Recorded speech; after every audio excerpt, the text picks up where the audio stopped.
ভাইরে ভাই, একদিকে হইলো মঙ্গোলিয়া, আরেকদিকে হইলো গিয়া কিরগিজস্তান।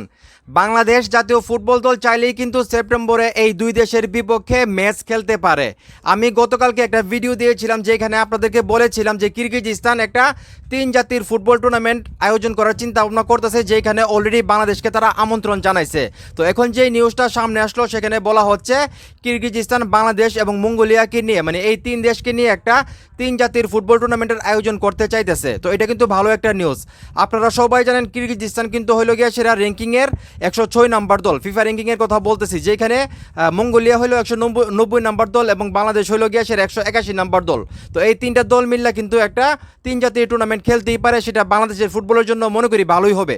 যেহেতু নভেম্বর থেকে বাংলাদেশে শুরু হতে যাচ্ছে সাব চ্যাম্পিয়নশিপ, ঘরের মাটিতে খেলবে, তার আগে একটা ভালো প্রিপারেশনের দরকার। আমি মনে করি এই তিন জাতির যে টুর্নামেন্টটা হবে সেটা হবে বাংলাদেশের জন্য ভালো একটা প্রিপারেশন।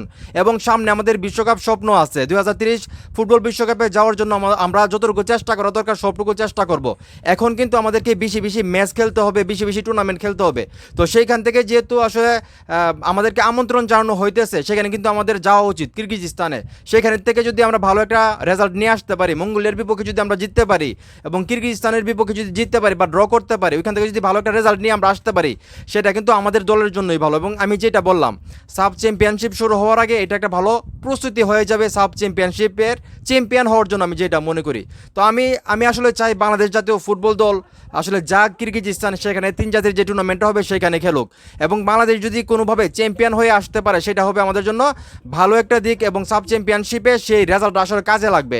সাব চ্যাম্পিয়নশিপে টোটাল 7টা দেশ খেলবে, সেখানে আপনারা জানেন ভারত খেলবে, নেপাল খেলবে, শ্রীলঙ্কা খেলবে, পাকিস্তান খেলবে, ভুটান খেলবে, মালদ্বীপ খেলবে। তো বাংলাদেশ যদি আসলে একটা তিন জাতির টুর্নামেন্ট খেললে আসে অন্য একটা দেশ থেকে, তো সেখানে যেই রেজাল্টটা বাংলাদেশ বা যেই মানসিকতাটা বাংলাদেশ নিয়ে আসবে, সেখান থেকে কিন্তু ভালো একটা পরিবর্তন আসবে বাংলাদেশ জাতীয় ফুটবল দলের, আমি যেটা মনে করি। এবং সাব চ্যাম্পিয়নশিপে সেটা তারা প্রয়োগ করতে পারবে এবং খুব সহজেই কিন্তু এই সাব চ্যাম্পিয়নশিপের চ্যাম্পিয়ন হতে পারবে। তো আমি মন থেকে চাই এই 2026 ফুটবল যে সাব চ্যাম্পিয়নশিপ যেটা বাংলাদেশে আয়োজন করা হচ্ছে, সেটাতে বাংলাদেশ চ্যাম্পিয়ন হোক এবং হবে ইনশাল্লাহ, আমি যেটা মনে করি। এবং সেই সঙ্গে আসলে মঙ্গোলিয়া এবং মঙ্গোলিয়ার বিপক্ষে খেলুক, সমস্যা নেই। 190 নম্বর দেশ হলে কী হয়েছে, তারা মোটামুটি ভালোই ফুটবল খেলে। তো কিরগিজস্তান এবং মঙ্গোলিয়া এবং বাংলাদেশ এই তিন জাতির যে টুর্নামেন্টটা হবে, সেখানে অবশ্যই বাংলাদেশ যাওয়া উচিত, যেহেতু এটা সেপ্টেম্বরে হবে এবং তারপরে কিন্তু আসলে নভেম্বর, যেখানে আসলে বাংলাদেশ সাব চ্যাম্পিয়নশিপ খেলবে।